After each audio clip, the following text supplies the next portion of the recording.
Boom. Welcome back to another episode of Stoppage Time TV. We're live, back in the flesh, live and direct. You already know what time it is.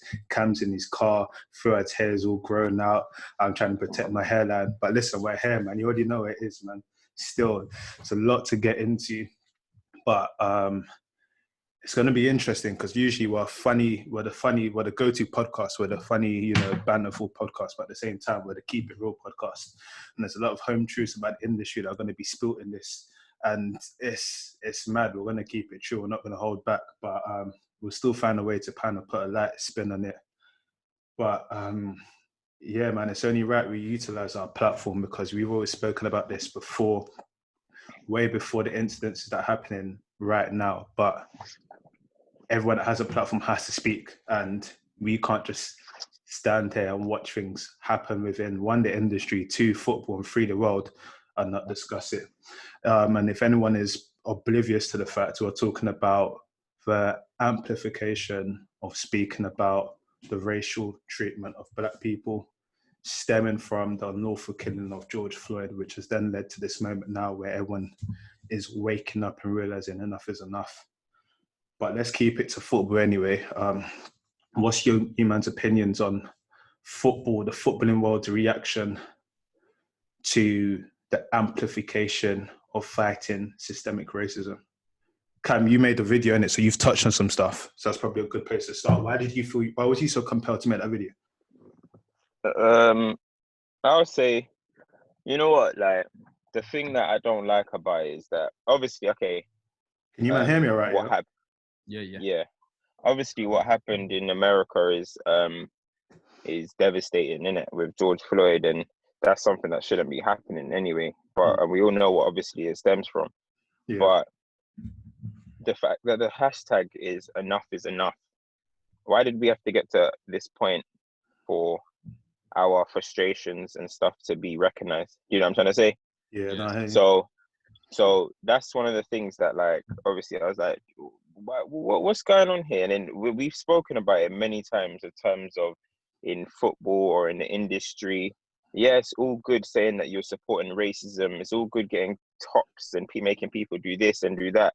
But are Black people in positions to be making decisions? Are Black people in positions to be telling their employers, their bosses, yo, do you know what? Yeah, what you said there wasn't right, or we should do it this way. Or I think because I know my community, this is how it will be better to be relayed. Do you know what I'm trying to say? Yeah. We don't have people in positions of that. And when you do get I've heard when you do get these people in, it's kind of just like, yo, come do your job when you go home. You have no creative input in anything like that. Yeah. So that's why I felt like a video on something that needs to be done. And then, like, the whole I was one of them people, right? Like, I was interested to see who goes out on a whim themselves and say, do you know what? Let me speak on this. I'm mad. I'm vexed. I'm trying to say, I waited. A few footballers came out. A few said, I'm trying to process how angry I am. I'm not trying to hear all of that type of stuff. You know what I mean? Because within 5 seconds of me watching that George Floyd video, I was typing. I was fuming. I wasn't processing and gathering my thoughts and all this rubbish. Yeah, I'm trying to say, like, this, after you've spoken to your PR team, after you've edited the chat 20 times, that's not real. That's not raw emotion. Yeah, I mean, and no one's saying go up on there and start swearing and putting middle fingers up and all, because obviously, okay, you still have to be a role model. You know what I'm trying to say? But at the same time, you can still put your real emotion out there. You know what I mean? On that point you just mentioned, bro, it's probably a good point to kind of put a timeline. So obviously the incident which has kind of amplified this was the George Floyd killing. So in terms of timeline, in terms of football, I remember us having a conversation all three of us having a conversation on Saturday and Sunday about why is nothing being said. I believe the Bundesliga matches, the round of whatever matches it was, happened that weekend. Jadon Sancho came out. Hakimi came out. The day after, Ryan Brewster came out. Before that, I think Hector Bellerin must have wrote some stuff on Twitter. And I think Sunday evening, we sat down and we were speaking to each other and we said, hold on, why are no football clubs or no players saying anything? This seems very weird. We went about asking questions in different ways, asking people, are you guys, are footballers out to talk about stuff? And everything we got was, yeah, footballers can say stuff as long as it's not an anti-political message. So we was like, cool. And then I think we had a conversation, and we all said, every time we've seen something like this, whether it's coronavirus or anything that is in general, it always has to come out in a fancy unified message with no personalization. Everyone has to put a blanket statement. And we thought, and we said, let's count how many football clubs tomorrow say something. No word of a lie. Monday morning, Liverpool had everyone. Chelsea had the letter H. Other teams doing this and that. And I'll be honest, this is where for me it's kind of, I hear solidarity, I hear all of that, but at the end of the day, football is systematically racist and football's failing. Football's failing. I thought, you know what, let me go and check something. So I went to go and look something. Yeah, let me bring it up. Flipping. I thought, because everyone always talks about something. And in Austria, there was a team that was fined 6 points because they went against, they were training during the coronavirus stuff. They were fined 6 points. And I thought, yo, that's semantic. What have UEFA done about racism? Cool. This is in the last 10 years, yeah? Last 10 years. Cool. September 2011, Bulgaria, racism there, 34 grand. Porto 2012, 12 grand. Russia 2012, 24 grand. Something in Spain, 16 grand. Croatia, 58 grand. On the wrist. All of these figures, Dele Alli got robbed the other day for more money than these men are getting. Bro, these men are getting. His watch costs more than all that put together. Listen, partial stadium bans, 58 grand. All of this stuff here. The highest one was probably 85 grand in 2018, yeah? Let me make you laugh. Nicholas Bentner, when he wore, the Paddy Power briefs here, guess how much he got fined? 80 grand. So already, no institution in football can come and tell me they care about racism when you get fined more for wearing promotional boxes than you do for racism. When you get you get points deducted for training when you're not supposed to be training, compared to the clear opinions and things which is systemic in football, which people are trying to say we don't care about racism. I've come to realize that in football, people don't care about racism because it doesn't make money. If you fight corruption, you can get some money back. If you fight to fight racism, you're putting money in, but you're not getting money back, and that's why no one cares. And it's bullshit. If you're asking me, I'll be real. Even you want to say something, Fuad? Yeah, because for me, that's all it was. I was just annoyed at the fact that it felt very generic. It felt very copy and paste from all. When we spoke about it on the weekend, we said like it took Ryan Brewster, who's a young kid playing in the championship, just making his break into football, to be the first kind of big name to kind of say something out there. And for me, that's the thing I was the most disappointed with. I hate that it just, whenever something like this seems to happen, companies and teams and things like that seem to jump on the solidarity train almost, because it's like a good PR stunt or a good look for us.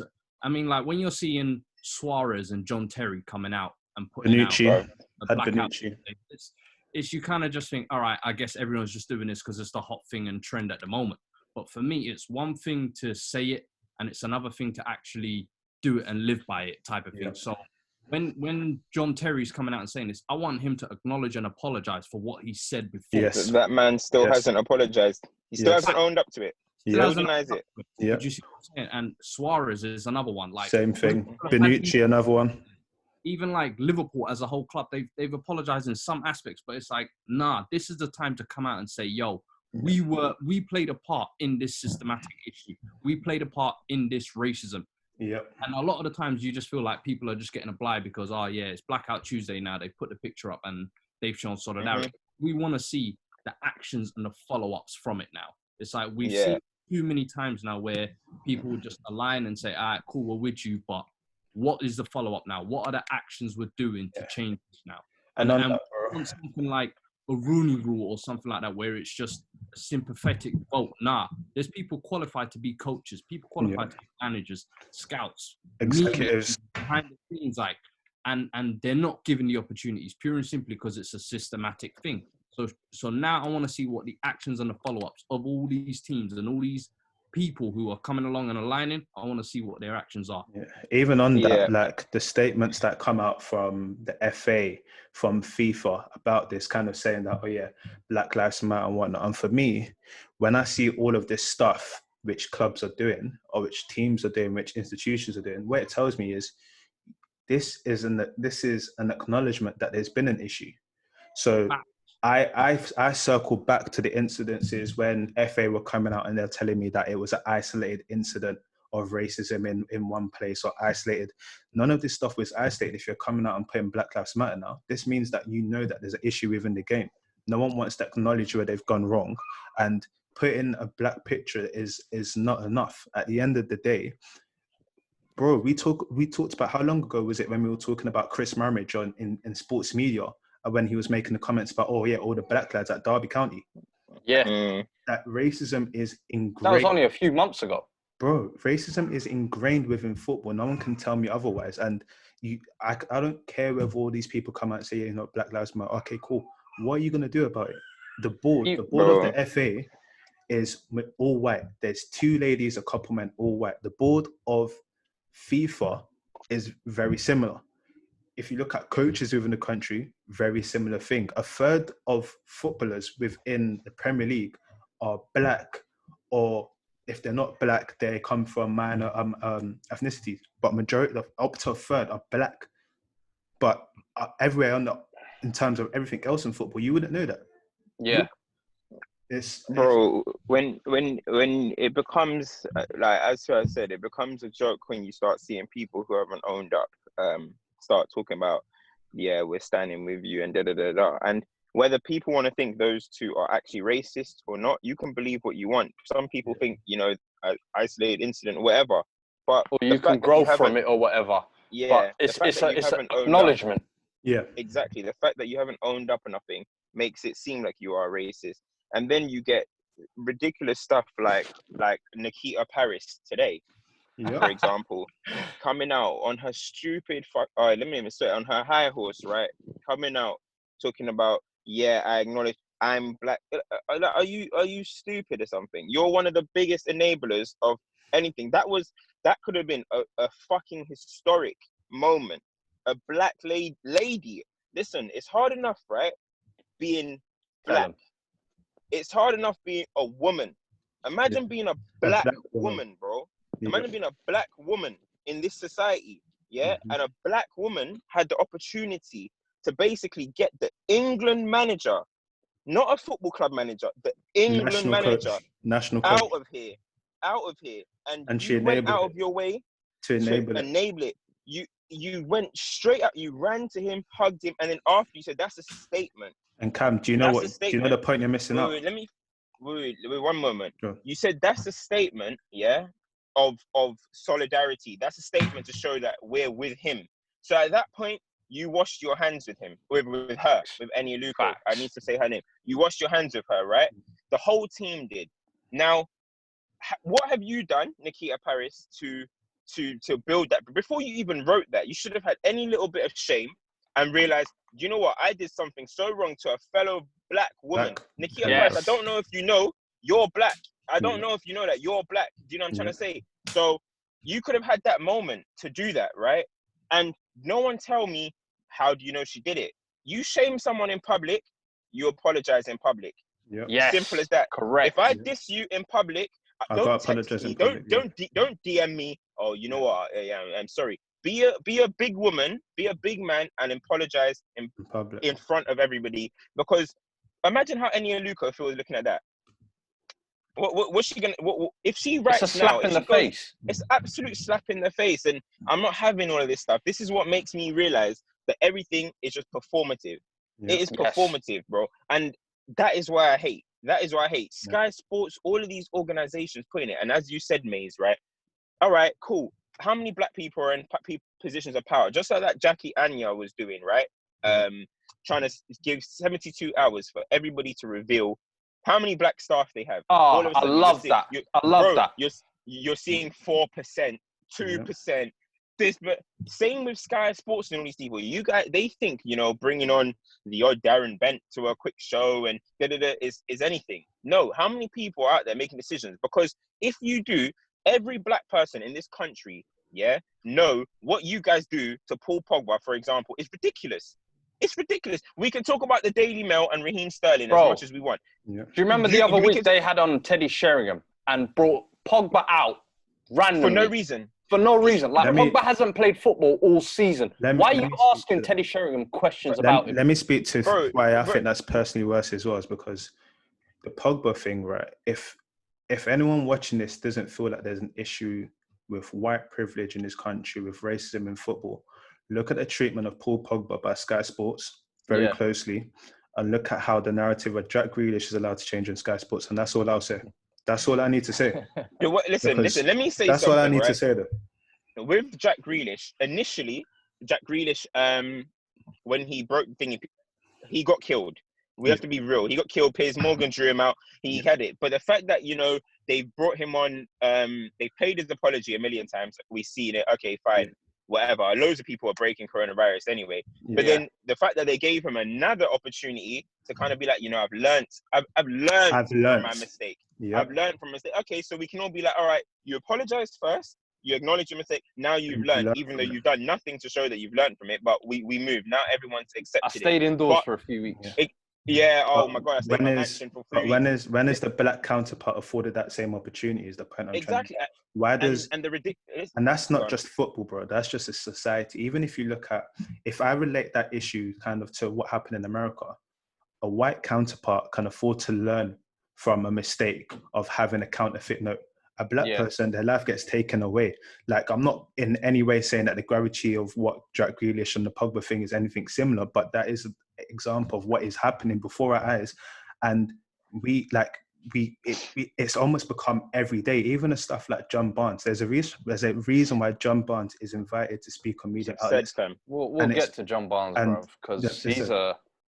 And the reason why it happens is because he makes it a more comfortable conversation, because he comes into the group and he says, in my incident, I didn't really have anything like that. So I'm not too sure about what they're saying over there. I mean, everything is fine. As soon as that's said on a major platform, people, even if they don't think it's true, will buy into that, because that's the comfortable lie. Even today, he just come out and said, like, I don't think racism is as widespread as it is. There's racist incidents which happen, and try to kind of downplay it. And I'm like, mate, this is exactly the reason why, like, some people don't think it's as big an issue, because people like you come out and downplay the issue every time. You undermine what the situation is. And I don't know what it is, why media companies keep referring to him as like the spokesperson for black people. I just told you, bro. It's disgusting. Think about it like this. It's a joke. Think about it like this. If I have two people, and just because Cam, you've put your video out here, I'm going to use the example. I can either have Cam come in and talk to the people. It's easier for them, If I get John Barnes in, it's a comfortable conversation. He's going to brush it under the carpet. It's fine. That's the message I want to get. If Cam comes on, he's going to ask me how many black employees we have, what are we doing to get change. It's not a comfortable conversation, and I don't look in the best of light.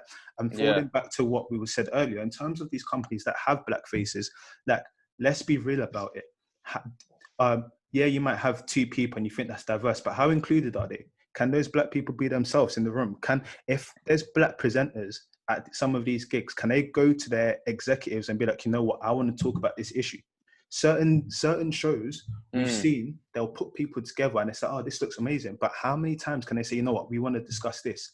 If those black presenters or black people came forward and said, you know what, we're going to discuss it and be real, how many of these companies will be thrown under the bus about their practices? Like, we have... Brother, I think the 72-hour challenge thing was probably the best thing, and I think every company should have stepped up to that and shown how many black people they've got at an executive level or at a management level. For me, that would have made it so much clearer where everybody lies. And then it's not even a thing where once you show that, it's visibility. It's not so people can point a finger at you and say, oh, you're racist. Nah. Once you acknowledge that, okay, do you know what? Maybe I don't have enough people of color. Have I given them the opportunity? That's the first question you ask yourself. Then it's like, do you know what? Is there a way for me to provide that opportunity? Am I making it an equal playing field? Yeah. That's when we start looking at that. And then there's actions moving forward from that. But if there's not that visibility there for me, I don't know what can be done. Go on, Cam. With just because I feel like I didn't like end the point, right? I don't want to sit here and say every single thing happened that happens with Paul Pogba is racism. It's not. If you think he's not playing well, that's fine. The only reason why now, because don't get twisted, I was one of them people saying, you know what, I've seen Souness bred off Yaya Toure, I see him bred off this person, so all right, he loved Yaya Toure. You know what I'm trying to say? So I'm like, okay, maybe, you know, maybe he's not racist.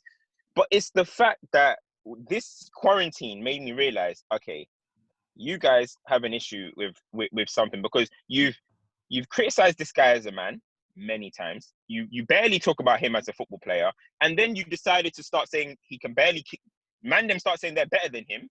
Like, what's your issue? One is man, them start saying they're better than him when they were playing, demeaning, trying to minimalize him. Yeah. And then now you're going on PR trips, asking anyone you speak to that's associated with Manchester United, what's your thoughts on Pogba? No, even Sheringham, you saw Sheringham, like, kind of, Sheringham said his views. Now, whether that's his views or not, that's his views. I'm not going to say Sheringham done it from a racist place, Yeah. But even Sheringham was kind of like, oh, it's that time of the day, to Souness. He knew, now you're going to I have to criticize Pogba now, don't I? Yeah.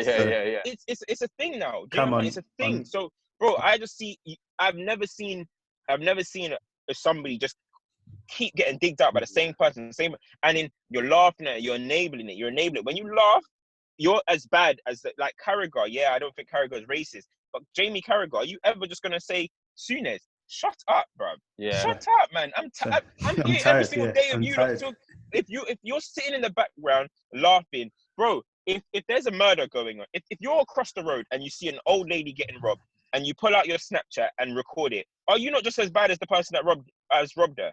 Yeah. Are you not just as bad? You're enabling it.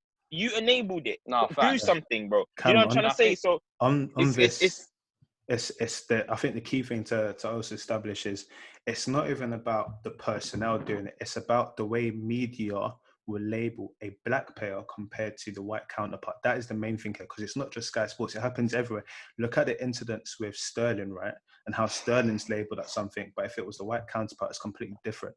Like when Sterling speaks out, it's something aggressive, but if it's white counterpart, it's different. And even like Tosin Adorabayo when he was buying his house, was it for his mum last year? Yeah, that's Sterling. Compared to Phil Foden, and these microaggressions, these things that continue to happen, are ingrained with not only just football, but within sport. Same thing, like all of us have played football at a decent level.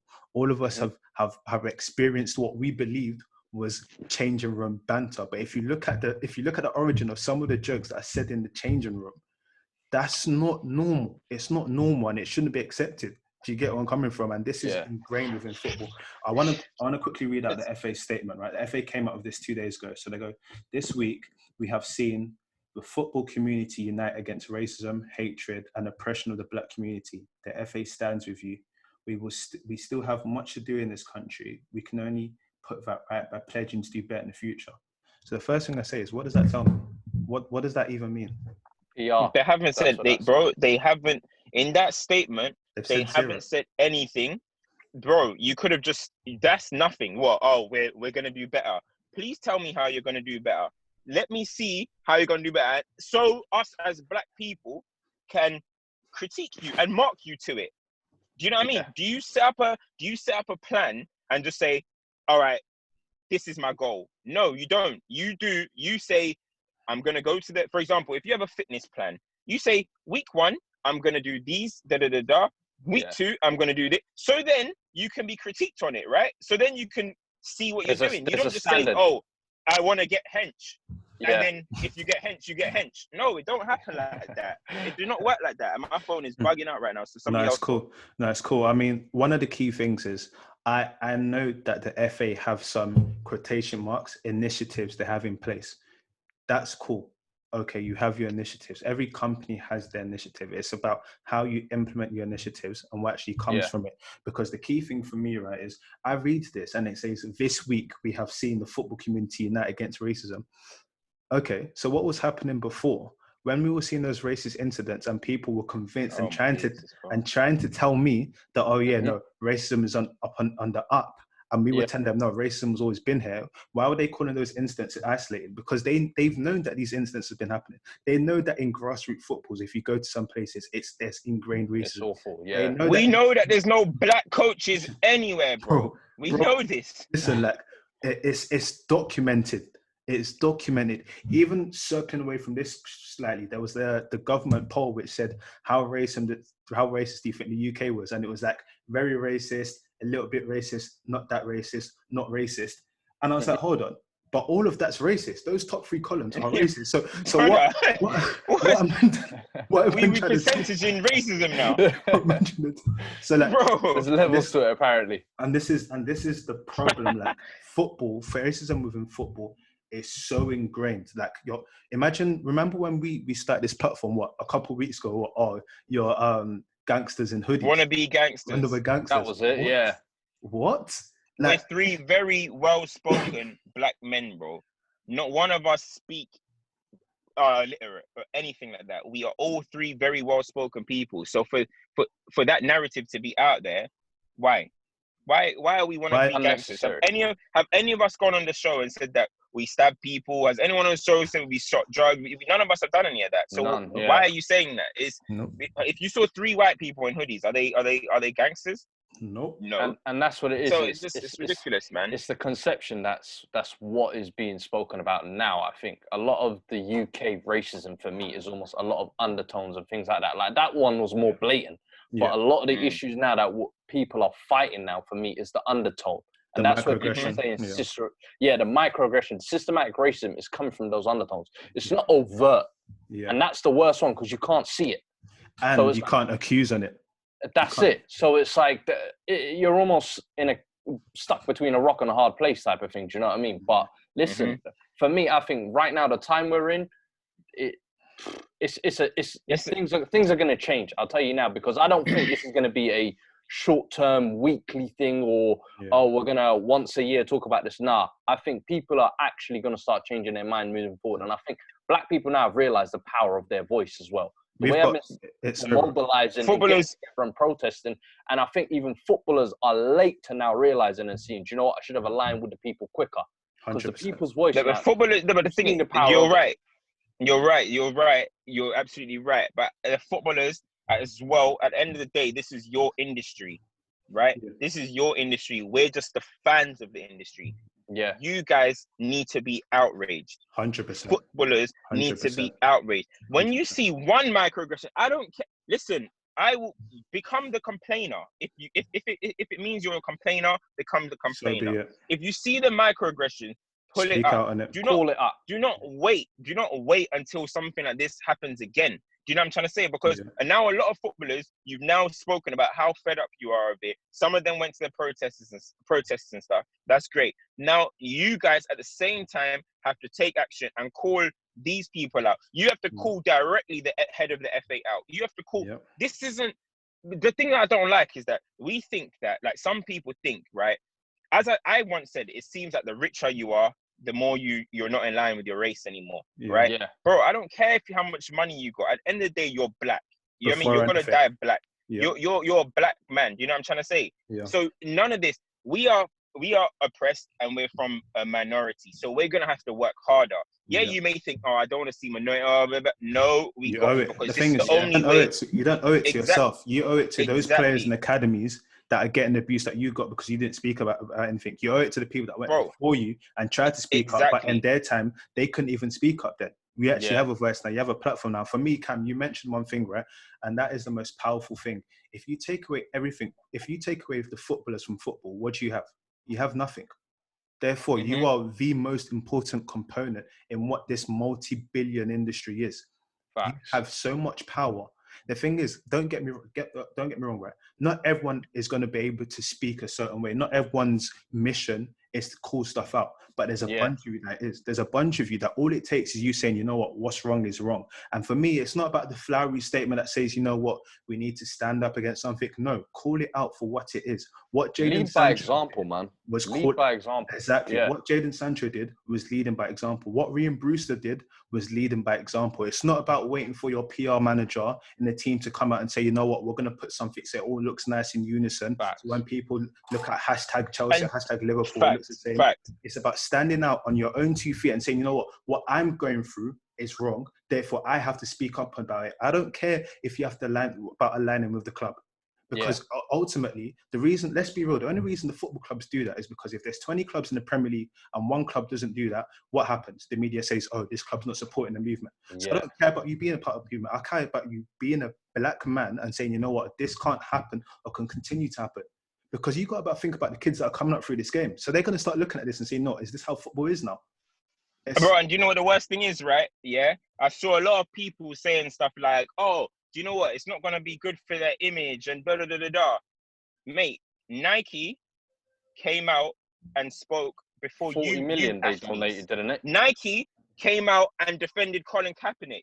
Nike came out and did these things before you guys even spoke. So when I saw Nike, Nike, whatever people call it, Nike in America, Nike here.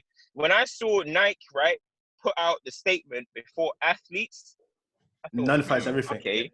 Yeah, I thought, okay, so this whole PR, like, oh, they might lose their brand deals. They might lose their brand deals. Some of you man ain't even got brand deals. You're just a piece of nothing to these. Yeah, I mean, like. But even that on the PR thing, that for me, what Nike are doing there, and even Jordan Brand, where they donated, where they're planning to contribute kind of 100 mil, 40 mil. That's kind of why I was saying the action and the follow up is. That's what we want to see from the Premier League, the FA now. It's like not to just say, oh, look, we're standing with you, we're beside you. Nah, show us the action moving forward now. What is being done? We've got about 3 minutes left. What do you man suggest? Wait, my final thing. Sorry, bro. I don't. Yeah. My final that's what I'm saying. What do you suggest? When you lot were talking about John Barnes, right? Yeah. Yeah. As you man said that they don't want to bring people on and that's comfortable. Blah blah blah blah. I dare them to bring someone like Andre Gray onto the TV show. Troy Deeney. I dare them to bring an educated black man. As I said in my video, are you trying to tell me in this country there's not any other educated black person? And this is why I'm onto these footballers, because anything that happens, they're going to call John Barnes and he's not going to defend you, bro. Yep. He's not going to defend you. So you guys get a backbone. I'm tired of this. Yep. I look at these American athletes, I know, as I said, America's not pretty. It's not nice in America right now or whatever's going on. But you see with them athletes, they speak up. They take a stand. And they are the big, listen, and it's not just one. I'm hearing young bulls. I'm hearing guys that aren't even that good. People are talking about, with their brand deal. Listen, LeBron James is like one of the biggest athletes in the world. He's got the most sponsors. You think he cares? You think he cares? I'm hearing 15-year-old future prospects coming out. They're 15 speaking out about stuff, saying that, why are the young people leading? Why is it the young people anyway that's leading this? Brian Brewster, he spoke about that when he was 15. You were right, when the under-17 World Cup and all that type of stuff. Yep. Big up him. Do you know what I'm trying to say? Bro, like, I'm not gonna make it out like it's all a footballer issue, right? A lot of it is in the media, and they need to start taking action. I want to see statement plans. I want to see action plans. That's 100%. What's next. And until I see action plans, I'm still on it. I'm still going to be doing the most. Action plans, bro. Listen, action plans. That's you what man I already know it is. As a platform. Sky said they're going to do videos. Listen. They're going to show us videos of black players. What are you going to do? Show us Dwight York and Andy Cole relationship or something? Allow it, bro. We ain't got much videos I need to see, bro. We've got like less than a minute left, but you man already know it is. As a platform, we've always been unapologetically been ourselves and called stuff out. Listen, you don't understand some of the rooms we've been in and we've said certain stuff. Like, at the end of the day, with us, you see what you get, and we're going to continue being like that, and we're going to continue fighting this fight, because at the end of the day, if people don't want to fight for us, we'll fight for ourselves. You get like, this is the real. Like, we're not going to sugarcoat or put BS at anything. Some BS needs to stop for real. But listen, that's another people episode. Rise up. Real talk, all of the. Let's see, man. Let's really see, bro. Let's really, really, really see. As the final thing I've got to say is, not one of us that saw one great coach and one great quote. We're not fighting to be We're not fighting for revenge. We're not fighting for. We just want equal opportunity. That's it. And it's being treated as if it's a problem. As if we don't want special treatment. We want equality. That's it. Simple. Equality. No one's saying, and let's be real, no one is saying that every boardroom has to be 50-50%. At the end of the day, we only take up about 13% of this country or something like that. So, of course, we're not going to have that position. Give the opportunity, bro. And let that opportunity. Let that opportunity be inclusive. There's no point having a black person or a woman or whatever it is, and they can't even get involved to have a say. Don't do it for the tokenism and sake of it. No. Yeah. How many black managers have been hired since that Rooney rule came about? How many? Listen. Are they Chris just they're Hughton. just in there for That's show, it. right? Listen. Chris Hughton, he's been sacked 20 times. Darren Moore gets But sacked he's in Justice become League. like almost a token character now. So Hey, listen. it is what it is. So Campbell, That's, the odd ones. It's all, man. embarrassing. But yeah, literally, that's us, man. It's about to